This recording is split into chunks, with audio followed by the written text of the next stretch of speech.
উপস্থিত আছেন সেই সীমিত আমাদের মতো না, তিনি সীমিত নন, তিনি অগম্য। তিনি লাজারেরও আগে ছিলেন, আব্রাহামের আগে ছিলেন, পৃথিবীর সৃষ্টির আগেও ছিলেন, কারণ তিনি আদি, তিনি আদি এবং তিনি অন্ত, তিনি আদি এবং তিনি অন্ত, তিনি ছিলেন। তাই এই লাজার আর ধনবানের ঘটনাটাকে ভুলে বলছিলেন, শিষ্যদেরকে কিছু জিহুদীদেরকে বলছিলেন যে এরকম একজন ধনবান ছিল আর তার ফাটকদারে একটা লাজার বলে একটা ভিখারি ছিল। ধনবান কি কেমন থাকতো? স্বাচ্ছন্দ্যে খেত, খুব ভালো আনন্দ ফুর্তিতে জীবন যাপন কাটাতো।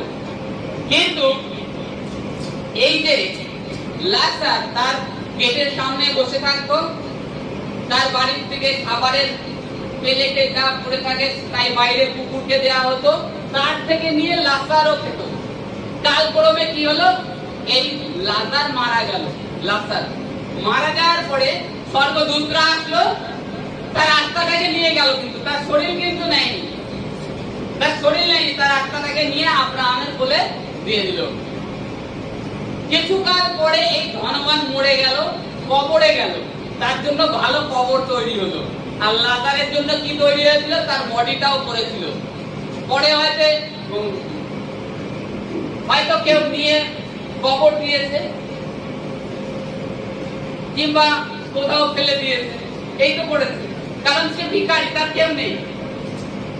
কিন্তু এই ধনবান খুব স্বাচ্ছন্দ্যে থেকেছে, খেয়েছে, আমোদ প্রমোদ করেছে, মরে গেছে, তার জন্য সুন্দর কবর প্রস্তুত করা হয়েছে, কবরের মধ্যে রাখা হয়েছে। কারণ আমরা যদি দেখি আগেকার দিনে কবর কিরূপ তৈরি হতো, পাহাড়ের গুহার মধ্যে খোদাই করে ঘরের মতো ভিতরে তৈরি করা হতো কবর। যীশু খ্রিস্টের কবরটাকেও সেইরূপ অরিমথি আর জোসেফ তৈরি করেছিল।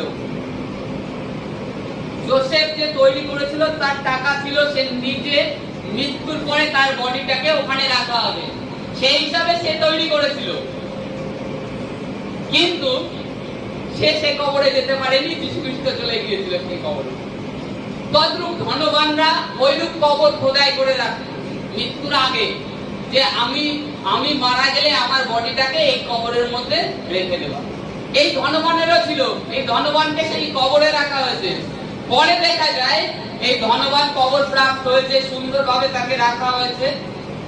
তাতে কি হয়েছে? পরে দেখা গিয়েছে, বাইবেলে বলছে এই ধনবান নরকের অগ্নির মধ্যে রয়েছে, নরকের অগ্নির মধ্যে রয়েছে। আর আব্রাহামের কোলে লাজার বসে রয়েছে। তখন দূর থেকে ধনবান চিল্লিয়ে বলছে,